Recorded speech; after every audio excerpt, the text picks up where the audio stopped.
बघा आता महाराष्ट्र शासनाचा उपक्रम चाललेला आहे की ज्यामध्ये आपल्याला वाघांची गणना कशी करता येईल, म्हणजे व्याघ्र गणना कशा पद्धतीने करता येईल.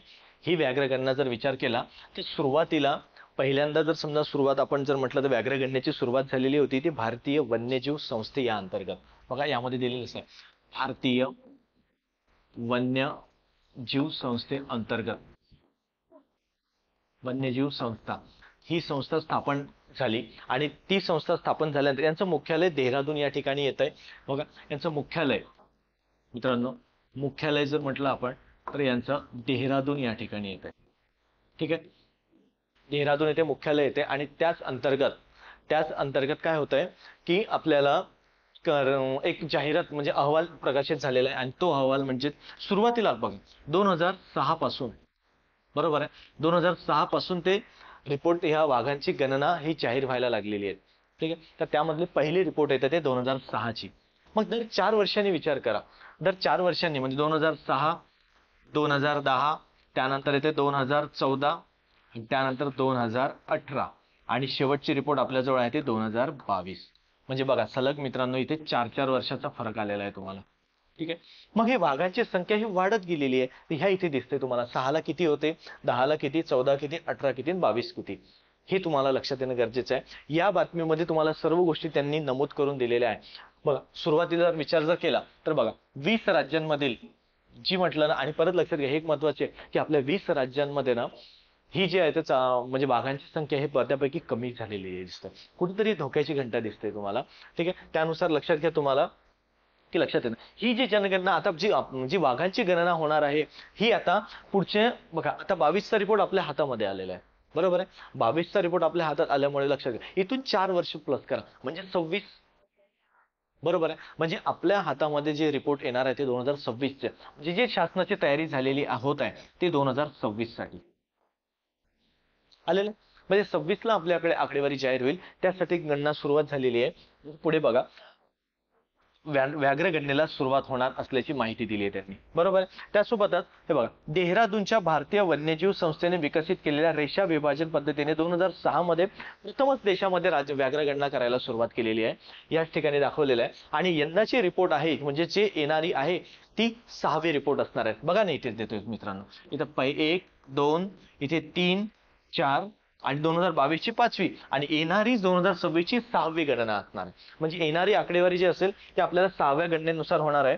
पुढे बघा 6व्यादा याच पद्धतीने व्याघ्र गणनेची मोहीम राबवली जाणार आहे, या पद्धतीने दाखवलेलं आहे त्यांनी. मग सुरुवातीला काय म्हटलं त्यांनी बघा 2022ला व्याघ्र गणनेनुसार 3167 वाघ भारतामध्ये होते.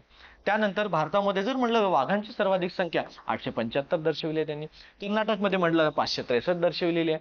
त्यासोबतच उत्तराखंडमध्ये 560 आहे, महाराष्ट्रामध्ये 444 दाखवलेली आहे, म्हणजे 444 हे आकडेवारी त्यांनी सर्व दर्शविलेली आहे. आणि बघा इथे सुद्धा त्यांनी आकडेवारी पूर्ण त्यांनी दर्शविलेली आहे यामध्येच.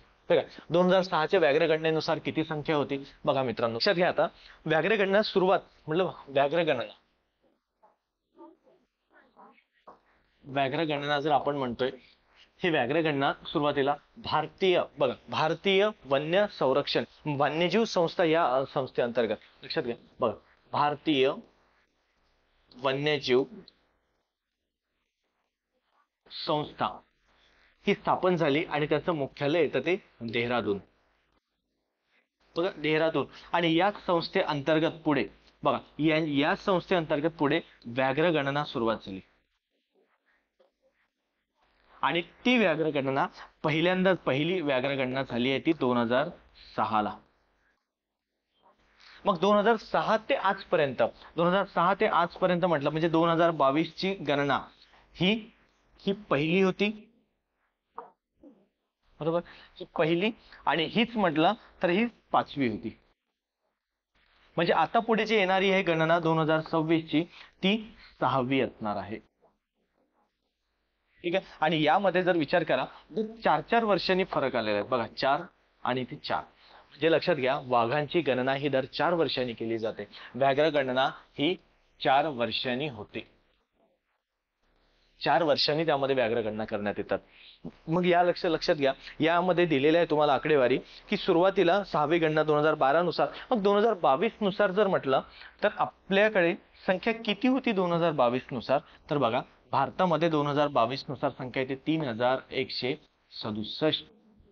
भारतानुसार जर म्हटलं तर भारतामध्ये 3167 ही संख्या होती. मग त्याचनुसार मग महाराष्ट्राचा कितवा क्रमांक लागतो आणि महाराष्ट्राची संख्या किती होती, मग हे लक्षात घ्या. ही भारताची संख्या,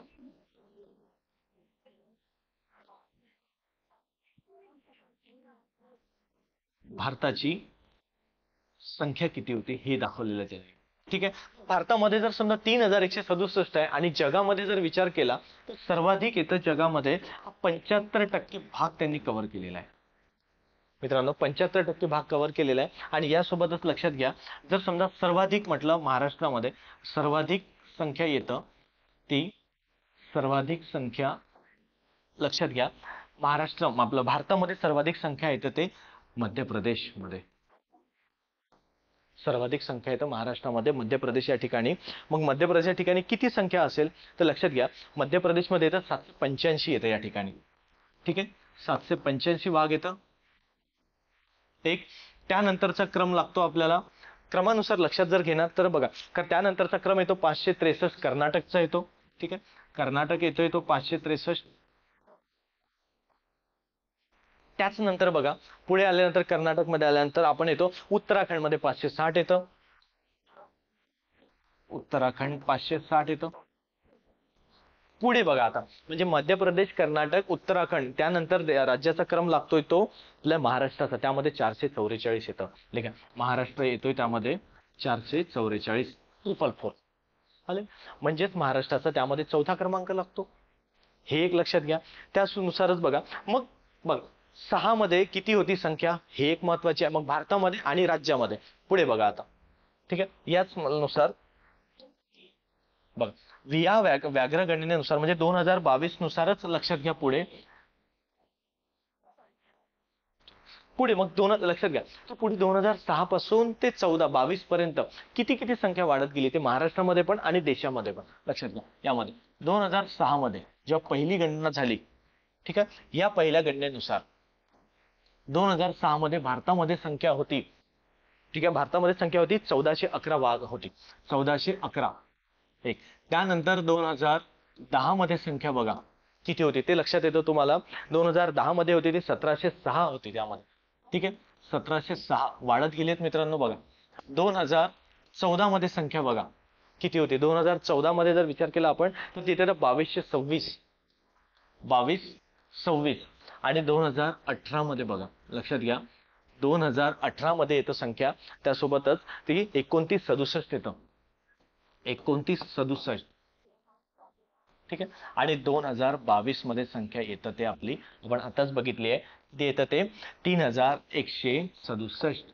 म्हणजे संख्या वाढत गेली आहे ना मित्रांनो. बघा उत्तरेकडे समजा वरून आपण खाली जर बघितलं ना तर आपल्याला संख्या वाढत येणार दिसते. मग याच मध्ये लक्षात घ्या, परत येतं तुम्हाला मुद्दा की महाराष्ट्राची पण संख्या वाढत गेली आहेत ना. त्यामध्ये बघा आता महाराष्ट्रामध्ये किती टक्के किती संख्या कशा पद्धतीने वाढत गेलेली आहे बघा.